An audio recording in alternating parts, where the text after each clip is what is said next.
आज का जो टॉपिक है, आज हम पढ़ेंगे insertion in circular queue, deletion in circular queue और priority queue. Type of queue होता है। सबसे पहले बात करते हैं इंसर्शन इन सर्कुलर क्यू। हमने लीनियर क्यू जब पढ़ा था उसमें हमने देखा था दो एंड होते हैं, फ्रंट और रियर। ठीक। तो जैसे जैसे हम इंसर्शन करते हैं तो रियर एक से इंक्रीज होता है। ठीक है, ये हमने पहले देखा था। और जब डिलीशन ऑपरेशन करते हैं तो क्या होता है, फ्रंट एक से इंक्रीज होता है। ठीक है, फ्रंट और रियर दोनों की पोजीशन चेंज होती है। इंसर्शन करने के टाइम पे रियर की पोजीशन इंक्रीज होती है और डिलीशन करने के टाइम पे फ्रंट इंक्रीज होता है। अब हम देखते हैं insertion in circular Q. Circular queue क्या होता है, जिसमें लास्ट और फर्स्ट दोनों एक दूसरे से कनेक्टेड होते हैं। ठीक है, लास्ट इंडेक्स और फर्स्ट इंडेक्स। तो इसका इसका यूज क्यों किया जाता है, क्योंकि हमने देखा था लीनियर क्यू में कुछ ड्रॉबैक्स थे। क्या ड्रॉबैक थे, अगर हम फ्रंट से डिलीट कर रहे हैं, ठीक, और रियर हमेशा एंड एलिमेंट पे है, तो फिर भी वहां पे स्पेस है और उसके बावजूद हम इंसर्शन ऑपरेशन नहीं कर सकते। ठीक है, उस ड्रॉबैक को दूर करने के लिए सर्कुलर क्यू का यूज हुआ।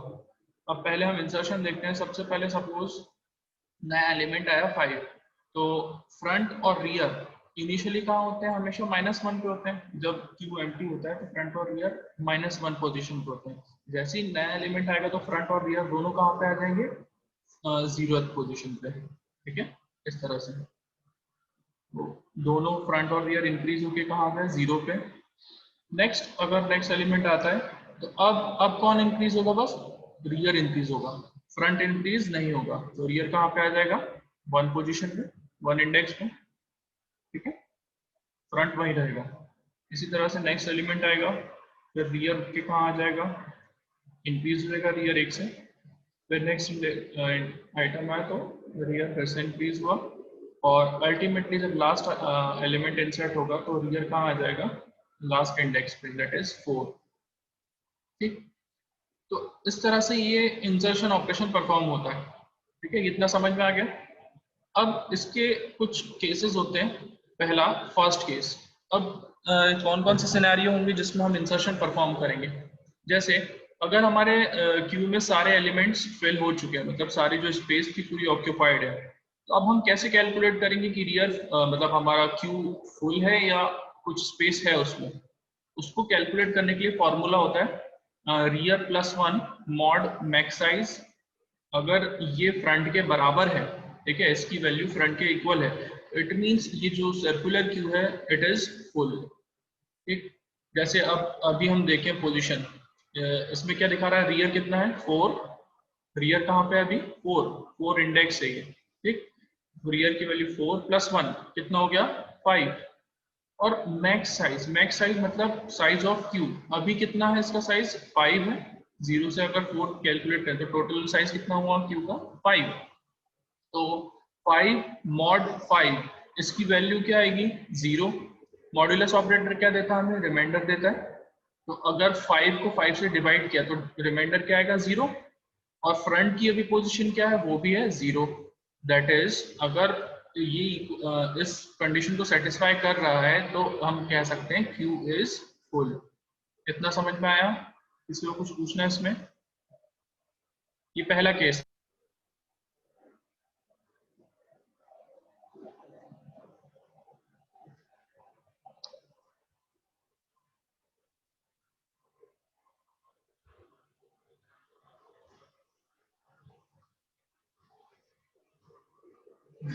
स्क्रीन विजिबल है,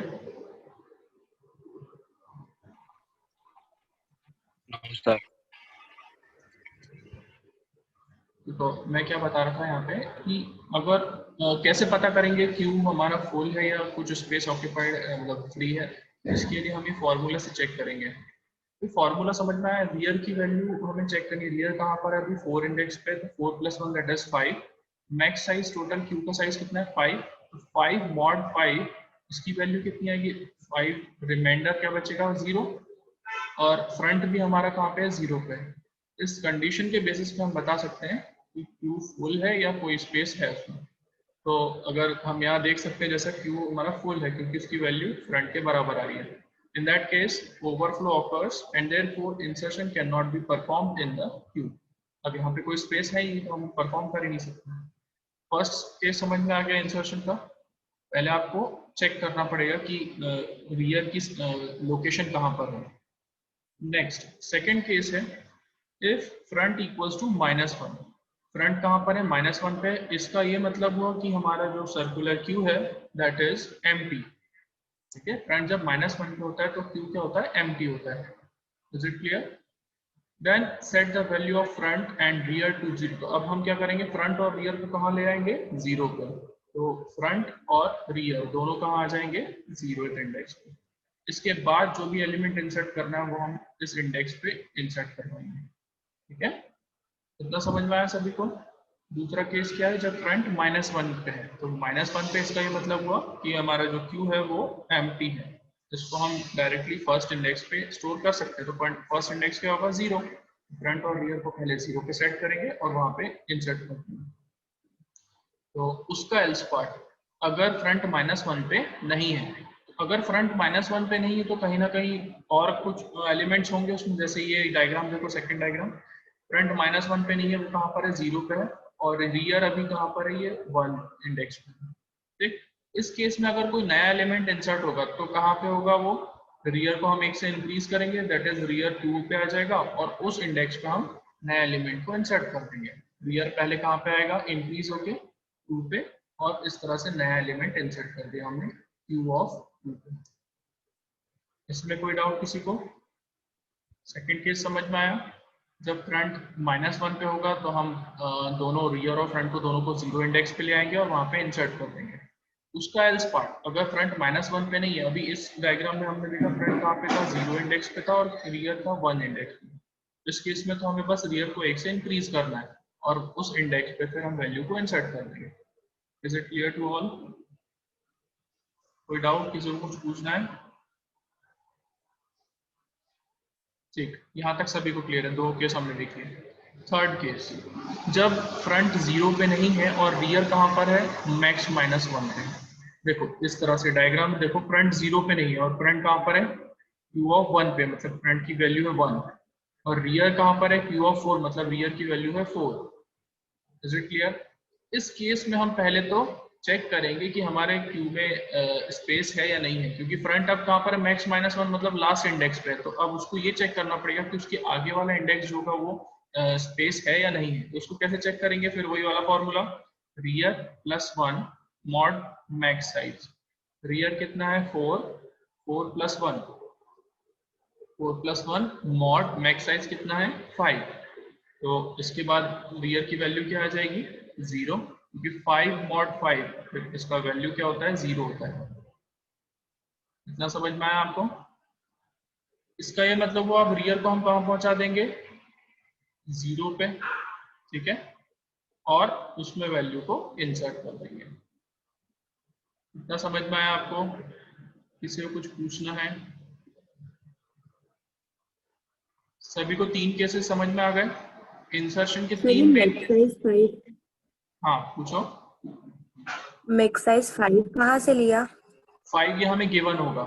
ये जो मैक्स साइज है ना, हमें क्यू का साइज हमें पहले से गिवन होगा। जैसे यहाँ पे 5 है, हम ये डायग्राम में देख के तो बता सकते हैं कि इसका साइज कितना है? 5। मतलब कितने इंडेक्स स्टोर किए जा सकते हैं? 1 2 3 4 5। तो इसका मैक्स साइज कितना हुआ? 5। ये हमें पहले से गिवन होगा।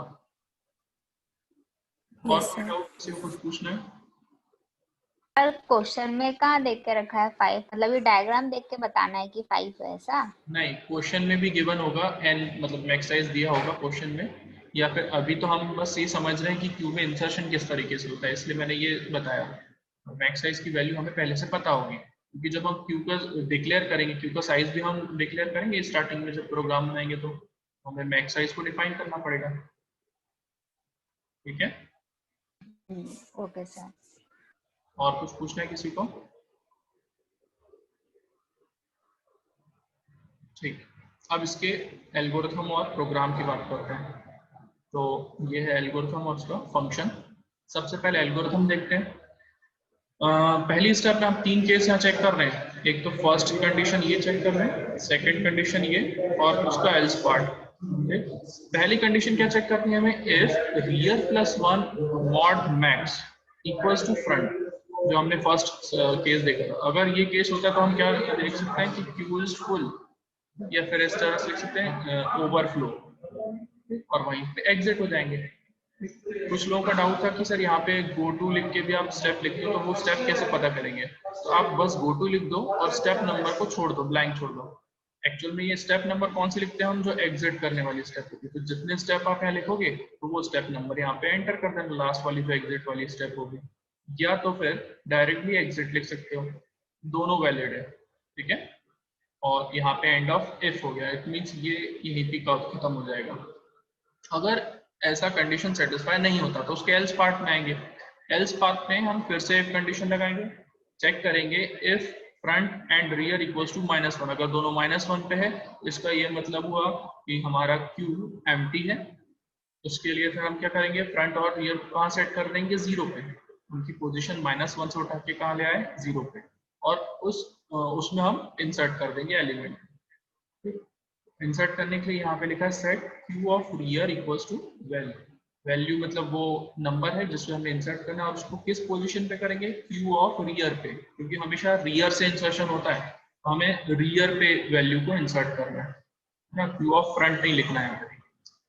अच्छा, अब इसका एल्स पार्ट, अगर -1 और -1 पे नहीं है तो उसका एल्स पार्ट क्या होगा, फ्रंट कहीं और है ना, 0 पे है, या रियर भी कहीं हो सकता है। उस कंडीशन में हम क्या करेंगे, रियर की वैल्यू कैसे सेट करेंगे, रियर +1 मॉड मैक्स। रियर को कैसे इंक्रीज करेंगे, रियर +1 मॉड मैक्स। इस फॉर्मूले से रियर की वैल्यू आएगी और उस क्यू और रियर में हम वैल्यू को इंसर्ट करेंगे। Is it clear? एल्गोरिथम समझ में आ गया सभी को? ठीक, आगे बढ़ते हैं। नेक्स्ट है फंक्शन। ये सी फंक्शन है जिसमें हमने इंसर्ट एक फंक्शन बनाया है सर्कुलर क्यू के लिए। अब इसमें दो वैल्यूज हम ले रहे हैं, इंट आइटम, आइटम मतलब वो नंबर जिसको इंसर्ट करना है, और क्यू वो वेरिएबल जिसके अंदर हम स्टोर करवा रहे हैं। तो क्यू एरे वेरिएबल है। अब पहली कंडीशन क्या चेक कराएंगे, if rear +1 mod max size equals to front. अगर ये कंडीशन होती है, सेटिस्फाई होती है, तो हम प्रिंट कर देंगे ओवरफ्लो या क्यू इज एम्प्टी, ठीक है, और वहीं पे रिटर्न हो जाएंगे। वैसे ये रिटर्न स्टेटमेंट यहाँ नहीं आएगा क्योंकि ये वॉइड दे रखा है आपने यहाँ पे, इसका टाइप क्या है, वॉइड, तो रिटर्न स्टेटमेंट यहाँ नहीं आएगा, एक गलत है, मिसप्रिंट है, ठीक है। इसका एल्स इफ पार्ट, इसका एल्स पार्ट में हमने फिर से कंडीशन चेक कराई, if front equals to -1 and rear equals to -1, दोनों जब -1 पोजीशन पे हैं, हमें क्या करना है, उनको दोनों पे कहाँ पे लेकर आना है, 0 पे लेकर आना है, ठीक है। फ्रंट इक्वल्स टू 0 या एंड रियर इक्वल्स टू 0। यहाँ तक क्लियर है? अब इसका भी एल्स पार्ट, अगर दोनों -1 पे नहीं, क्यू एम्प्टी नहीं है, कुछ ना कुछ वैल्यू है, एग्जिस्ट करती है, तो उस कंडीशन में हम रियर को कैसे इंक्रीज करवाएंगे, रियर की वैल्यू हम रखेंगे रियर +1 मॉड मैक्स साइज। अभी मैंने बताया था फॉर्मूला कैसे कैलकुलेट करते हैं, तो रियर की वैल्यू कैसे इंक्रीज होगी, उसकी पोजीशन पे, ठीक है। और लास्ट में क्या हो जाएगा, क्यू ऑफ रियर में हम वो आइटम को इंसर्ट कर देंगे, तो यहाँ पे असाइन कर दिया, queue of rear equals to item. Is it clear? इसमें कोई डाउट तो नहीं है?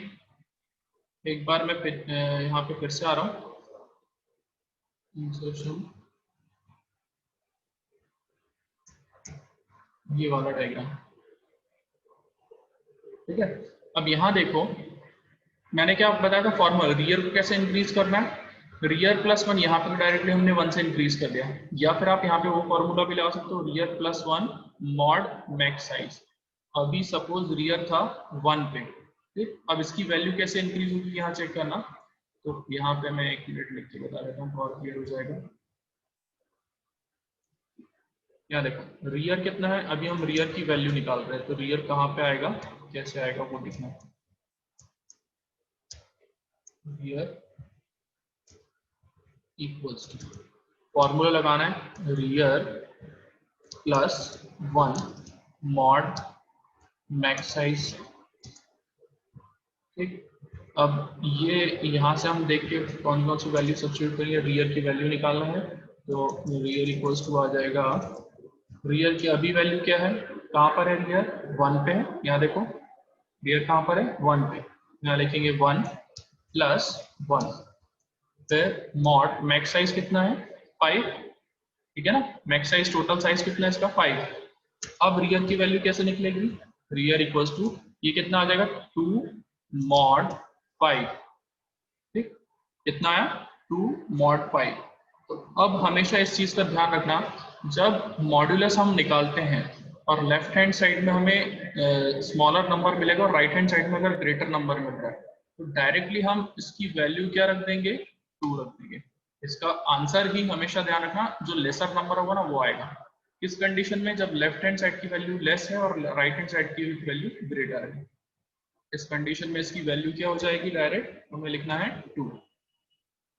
ठीक, अगर इसका ऑपोजिट होता, जैसे 5 मॉड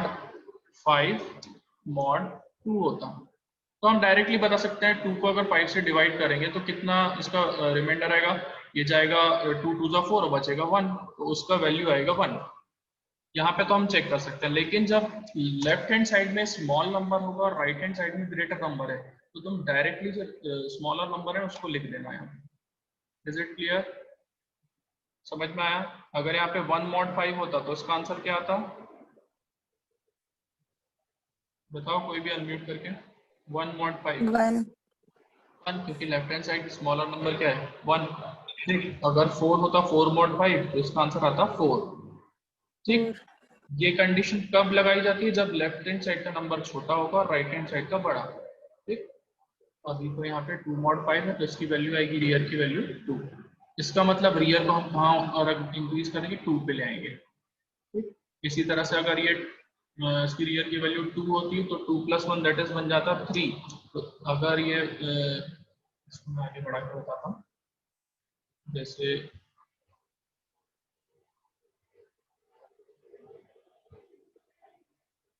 रियर है अभी, अब सपोज इसके बाद चेक करना है जब नया एलिमेंट आएगा तो अब रियर की वैल्यू क्या होगी, कोई बताएगा। हमें इस फॉर्मूले से निकालना है, तो वैल्यू होगी, अभी रियर की वैल्यू है 2 2 + 1 3, मतलब 3 मॉड 5 हमें दिखेगा। इस कंडीशन में रियर की वैल्यू क्या आ जाएगी, डायरेक्ट 3। तो 3 को रियर को कहाँ पे ले आएंगे, 3 पे ले आएंगे। इज इट क्लियर, सभी को समझ में आया। Okay sir. कोई नो डाउट है, सर, नहीं समझ एक बार सर फिर से ये। ठीक है, यहाँ देखो, यहाँ पे मैंने क्या रखा है, अगर अभी इस कंडीशन में देखा जाए इस डायग्राम में रियर कहाँ पर है 2 पे है, इट मींस इसकी वैल्यू क्या है 2। 2 + 1 मॉड 5, 5 क्या है मैक्स साइज, 2 + 1 क्या बन गया 3।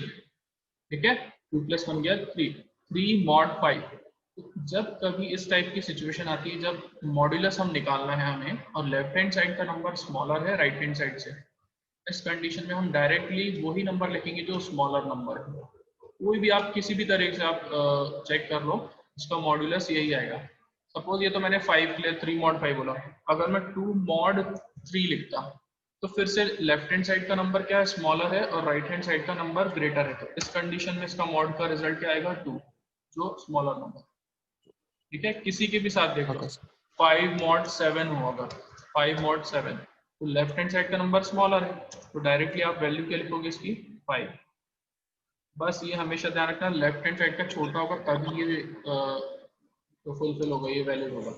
अगर लेफ्ट हैंड साइड का नंबर बड़ा है जैसे ये है तो हमें यहाँ पे वैल्यू कैलकुलेट करनी पड़ेगी। ठीक है, उसकी वैल्यू कैसे कैलकुलेट होगी, 2 2 4 बचा 1, रिमाइंडर हम डायरेक्ट बोल सकते हैं 1।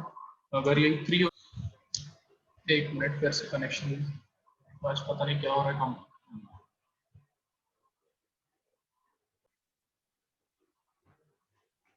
अब ये था इंसर्शन, अब हम आते हैं डिलीशन पे। ये एल्गोरिथम बता दिया मैंने, अब हम आते हैं डिलीशन पे। अब डिलीट कैसे करते हैं, हमेशा ध्यान रखना डिलीट कहाँ से होगा, फ्रंट एंड से होगा। जैसे जैसे हम एलिमेंट को डिलीट करते जाएंगे तो फ्रंट को इंक्रीज करते जाएंगे। ठीक है, जैसे आप इस सिचुएशन में देखें, अभी फ्रंट कहाँ पर है 0 पे है और रियर है 4 पे, तो जब हम डिलीट करेंगे 5 को तो फ्रंट कहाँ चले जाएगा, फ्रंट चले जाएगा 1 पे। ठीक है, फ्रंट 1 से इंक्रीज हो गया। इसी तरह से 10 डिलीट होगा तो फ्रंट कहाँ चले जाएगा, इंडेक्स नंबर 2 पे। फिर 20 डिलीट हुआ तो फ्रंट कहाँ चला गया, इंडेक्स नंबर 3 पे। जब 30 डिलीट हुआ तो फ्रंट कहाँ चला जाएगा, इंडेक्स नंबर 4 पे। तो जब ये दोनों डिलीट होता है, मतलब ये 40 भी डिलीट हो जाएगा, तो अब इस कंडीशन में हम रियर और फ्रंट दोनों को कहाँ ले आते हैं? -1। ठीक है, इतना सभी को पता है ना, जब ये भी डिलीट हो जाएगा तो फ्रंट और रियर कहाँ चले जाएंगे? -1। इसमें किसी को कोई डाउट? ये सिंपल मैंने बस ये डिलीशन बताया। अब इसमें भी कुछ केसेस होंगे डिलीशन के भी। पहला केस, जब फ्रंट -1 पे है, हमें अगर डिलीट ऑपरेशन परफॉर्म करना तो 3 केसेस हमें चेक करने पड़ेंगे। ठीक है, पहला केस क्या है? Front equals to -1। अगर फ्रंट -1 पे है तो हम ये कह सकते हैं कि क्यू हमारा एम्प्टी है। तो क्या हम डायरेक्टली बोल सकते हैं क्यू एम्प्टी है, क्योंकि फ्रंट -1 पे है, मतलब कोई एलिमेंट ही नहीं है, तो आप किसको डिलीट करोगे? तो डिलीशन ऑपरेशन कैसे परफॉर्म करोगे? हम यहाँ पे लिखेंगे if front equals to -1 then there are no elements in the queue and therefore this will be the case of an underflow condition. Directly हम क्या प्रिंट कर देंगे? क्यू इज एम्प्टी या क्यू या अंडरफ्लो। ठीक है, ये केस समझ में आएगा? क्लियर है ये? अब दूसरा केस क्या होगा? जब ये है दूसरा case, if there is only one element, जब हमारे पास केवल एक एलिमेंट है क्यू में, तो अब इस कंडीशन में जब हम डिलीट करते हैं, तो डिलीट करेंगे तो फ्रंट और रियर दोनों कहाँ पे आ जाएंगे? वापस -1 पे। ठीक है, तो if there is only one element in Q, in this case the condition rear equals to front holds। देखो दोनों एक ही पोजीशन पे, फ्रंट और रियर दोनों एक साथ हैं, and therefore both are set to -1 and Q is deleted completely। जब हम इसको डिलीट करेंगे यहाँ से तो फ्रंट और रियर को कहाँ ले आएंगे? -1। ये क्लियर हुआ सभी को? Second condition. ठीक, आगे बढ़ते हैं। अब थर्ड केस क्या होगा? जब फ्रंट मैक्स साइज -1 पे है, फ्रंट कहाँ पर है? अभी 4 पे, और रियर है कहीं और पोजीशन पे। तो जब ये एलिमेंट डिलीट होगा तो फ्रंट का हम पोजीशन कैसे चेक करेंगे? इस फॉर्मूले से चेक करेंगे। If front is not equals to rear, जब फ्रंट और रियर दोनों एक साथ नहीं है, कहीं अलग अलग है, then value is deleted from the front and the value of front will be calculated by formula front equals to front +1 mod max size. अब यहाँ पे हमें फ्रंट की पोजीशन कैसे चेक करनी है? जब हम डिलीट करेंगे तो फ्रंट की पोजीशन के लिए भी सेम वही फॉर्मूला है, बस यहाँ पे रियर की जगह फ्रंट आ जाएगा। Front +1 mod max size. अब यहाँ पे कैसे चेक करेंगे? फ्रंट अभी वैल्यू क्या है फ्रंट की? 4, तो 4 + 1 मॉड 5। इसको हमने कैलकुलेट किया तो फ्रंट की वैल्यू क्या आ गई? 0। 5 मॉड 5 क्या होगा? 0। ठीक है, तो फ्रंट की वैल्यू अब चली जाएगी, फ्रंट हो जाएगा 0 को इंडिकेट करेगा यहाँ पे। समझ में आया? अगर इसी में मैं थोड़ा सा चेंज करके बताऊं, अगर फ्रंट की पोजीशन होती इनिशियल, कहाँ पे होता? फ्रंट 3 पे होता। ठीक, तो उस कंडीशन पे हम फ्रंट को कहाँ पे इंक्रीज करते हैं? तो फ्रंट +1, इसका मॉड हम निकालते हैं, front +1 that is 3 + 1 mod max size कितना है? 5। अब इसकी पोजीशन क्या हो जाएगी? इसकी 4 मॉड 5 आ गया, फिर से वही कंडीशन आ रही, लेफ्ट हैंड साइड का नंबर छोटा है तो डायरेक्टली इसकी वैल्यू क्या आएगी? 4। तब उस केस में फ्रंट कहाँ पे आ जाता? 4 पे। ठीक है, एलिमेंट या थर्ड इंडेक्स से डिलीट हो जाता और फ्रंट कहाँ पे आ जाता? 4 पे। इस तरह से हम फ्रंट की वैल्यू चेक करेंगे। समझ में आया सभी को? क्लियर है? कोई डाउट इसमें? आगे बढ़े। तो अब 3 केसेस हमने समझ लिए। अब इसका एल्गोरिथम देखते हैं। पहली स्टेप में क्या देखना है हमें? फ्रंट अगर -1 पे है तो हम डायरेक्टली प्रिंट कर देंगे Q इज एम्प्टी या अंडरफ्लो कंडीशन।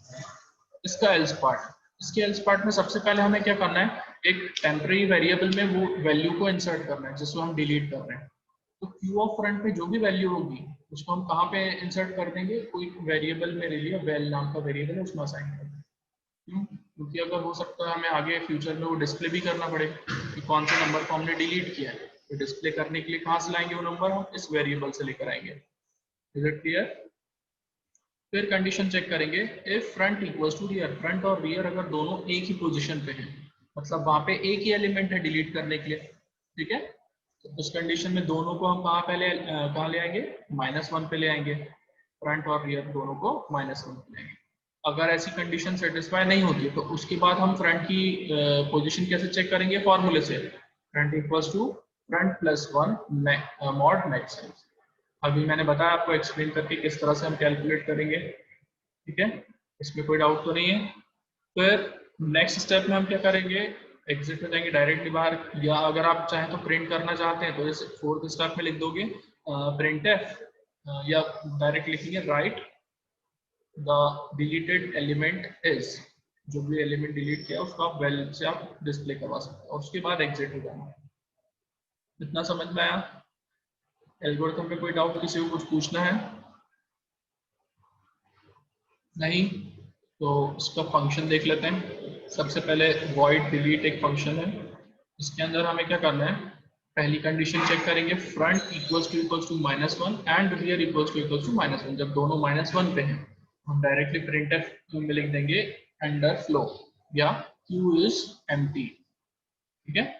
इसका else part, if front equals to rear, मतलब वहां पे एक एलिमेंट है बस, क्योंकि फ्रंट और रियर दोनों को एक ही जगह इंडिकेट कर रहे हैं, इट मींस वहां पे एक सिंगल एलिमेंट है की में। तो इसके लिए हम क्या करेंगे, पहले फ्रंट में हम फ्रंट और रियर को कहां पहुंचा देंगे, -1 पे, ठीक है। इसके बाद अब नेक्स्ट हम देखेंगे इसमें इसका एल्स पार्ट, अगर ऐसा नहीं है तो हमें फ्रंट को कहां पहुंचाना है, front plus 1 mod max size पे।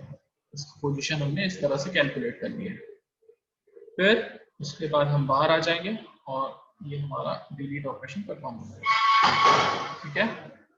यहाँ पे आप चाहे तो स्टार्टिंग में ये लिख सकते हैं, ये वाला स्टेटमेंट यहाँ पे जो लिखा हुआ ना, set val equals to queue, तो आप यहाँ पे क्या करोगे, इंट एक वेरिएबल लोगे, इंट एक्स वाई कुछ भी ले सकते हो, और उसमें क्यू ऑफ एफ की वैल्यू आप इंसर्ट कराओगे। जैसे लिखा ना क्यू ऑफ फ्रंट, वहां लिखोगे क्यू ऑफ एफ।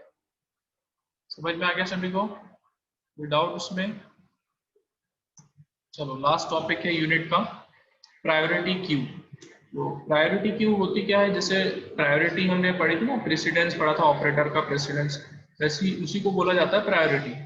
प्रायोरिटी मतलब आपकी प्रायोरिटी डिसाइड होगी सबसे पहले हमें कौन सा टास्क परफॉर्म करना है। इसी तरह से होता है priority queue. A priority queue is an abstract data type similar to regular queue. एक मिनट वेट करना, सभी को बार बार आज कनेक्शन प्रॉब्लम आ रही है।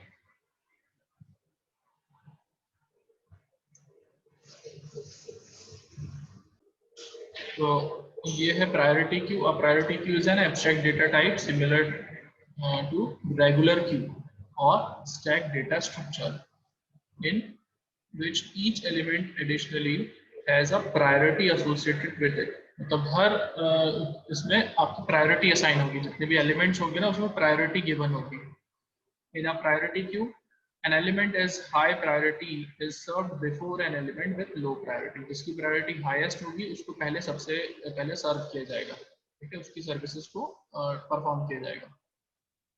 एप्लीकेशन ऑफ प्रायोरिटी कहाँ यूज होता है, पहले होता है सीपीयू शेड्यूलिंग। ऑपरेटिंग सिस्टम पढ़ रहे हैं आप लोग तो उसमें सीपीयू शेड्यूलिंग आएगा, तो वहाँ पे क्यू का यूज होता है।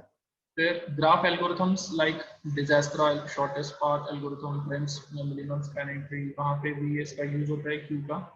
Next all queue applications where priority is involve, जैसे प्रिंटर में देखा होगा आपने कि वहाँ पे भी टास्क अगर आप बहुत सारे प्रिंट एक साथ दे देते हैं तो उसमें क्यू बन जाती है कि सबसे पहले किसको प्रिंट देना है, कौन से डॉक्यूमेंट को प्रिंट देना है, उसके बाद किसको देना है, इस टाइप से। तो ये थे एप्लीकेशन ऑफ प्रायोरिटी क्यू। बस आज हमने क्या क्या देखा, कैसे हम परफॉर्म करते हैं इंसर्शन और डिलीशन सर्कुलर क्यू। उसके बाद हमने देखा प्रायोरिटी क्यू क्या होती है और उसकी एप्लीकेशंस क्या होती है।